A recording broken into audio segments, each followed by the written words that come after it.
சந்திராஷ்டம நாட்கள்ல என்ன பண்ணணும் அப்படிங்கிற பரிகாரம் நம்ம ஏற்கனவே நிறைய சொல்லியிருக்கோம். நம்மளுடைய கிரகச்சார நிகழ்ச்சியிலுமே நிறைய அதை பத்தியெல்லாம் நம்ம பேசியிருக்கோம். சந்திரன் வந்து நம்மளுடைய ராசியிலிருந்து 8ஆம் இடத்துல இருந்தால் அன்றைய நாள்ல அது சந்திராஷ்டம சொல்லுவோம். இப்ப இன்னைக்கு வந்து பாத்தீங்கன்னா, கடகராசிக்காரர்களுக்கெல்லாம் வந்து சந்திராஷ்டமம். ஸோ இன்றைய நாள்ல இந்த கடகராசிக்காரர்கள் இந்த சந்திராஷ்டம தோஷத்திற்கு என்ன மாதிரியான பரிகாரங்கள்லாம் செஞ்சா அவங்களுக்கு ஒரு நிவர்த்தி இருக்கும்?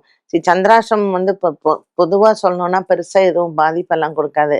பட் நம்மளுடைய மனச தேவையில்லாத ஒரு சஞ்சலத்தை ஏற்படுத்தும். இல்ல மத்தவங்களிடத்தில் தேவையில்லாத சண்டை, இல்ல நமக்கே ஒரு ஃப்ரஸ்ட்ரேஷன் இதெல்லாம் இருக்கும். அரிசி தானம் ரொம்ப சிறந்தது. ஸோ முடிஞ்சா அரிசி தானம் பண்ணலாம், நெல்லு தானம் பண்ணலாம். கோவிலுக்கு அபிஷேகத்திற்கு பாலு, பன்னீர், இளநீர் இந்த மாதிரி திரவிய பொருட்களை வாங்கி கொடுக்கலாம்.